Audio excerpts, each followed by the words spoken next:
उस खानपुर तो मैं ही वाले तशरीफ गिने मौजा चाचना यानी चाचना शरीफ दे विच ते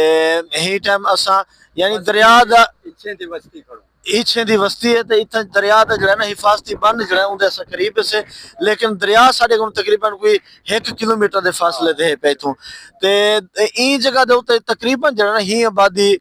दा चाचा साहब दसने पे थोड़ी देर पहले कि 40 तो 50 घर है जड़ा शदीद मुतासिर है और ही टाइम जड़ा ना आमदोरफ यानी जिंदगी जड़ी इतना रुक गई है बिल्कुल स्टक सी गई है ते चाचे को मजीद असा जड़ा ना ही जगह दी ही सारी सूरत हाल जना चाचे उन्होंने गिनते से कि ए दसावें सकूं कि हुकूमत जड़े दावे करनी पी है हुकूमत जड़ा कुछ आदि पी है कि असा इतना कैंप शैंप भी लाते हुए हिफाजती कैंप भी लाते हुए रेस्क्यू दे कैंप भी नाल मेडिसिन दे यानी उन्होंने दे भी कैंप लाते हैं ठीक है अच्छा ते बाकी जड़े सहूलियात हैं वो हवाले दे नाल जड़ा ना चाचा साहब दसे से क्या नाम है ਤੁਹਾਡਾ मेरे नाम है मलिक शोभा मलिक शोभा जी हाँ। तुसा इथों दे रिहायशी हो इथों दे से कदीमी इथों से कौम असारी है असा इथों दे रहने वाले थे 40-50 चुका है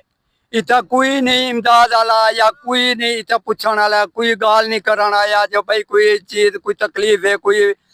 मर्दा पे बुरदा पे कुछ कहना हर कोई हमदे वीडियो बनाई ते वेंदे पिया इतना बैठे जे कैंप शैंप ले बैठे कोई असा कोई इमदाद नहीं भी मिलती ना कोई गाल सुन देन सवेरे एसी साहब है उनको गाल की से आके से स्कूल जुल पाओ भाई असा घर छोड़ दे स्कूल की मन बहु तो बरसात है चले पानी है चलो भाई जो है छोटे छोटे बच्चे या जानवर भी जड़े वो भी थोड़े थी जन हन पे हरे चन अच्छा बिल्कुल थी वस्ती है जन जानवर ही थी हन बच्चे थी हन सारा कुछ थी हन असा को कोई रिलीफ नहीं देंदे पे कोई चीज कहनी जितना हुकूमत दे दावे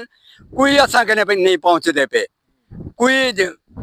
मकसद है जो असा को इमदाद नहीं पे मिलती अच्छा ज्यादातर जड़े लोग हैं ना अपने फेम दे चक्करें च यानी अपने क्या दिन पॉपुलर थी होने दे चक्करें च वो क्या करने पे जगह जी लगाने की दुनिया नहीं है ये इबरत की जा है तमाशा नहीं है यो जो वीडियोस बना बना तो सिर्फ दूर क्यों जन्नत दिखा देन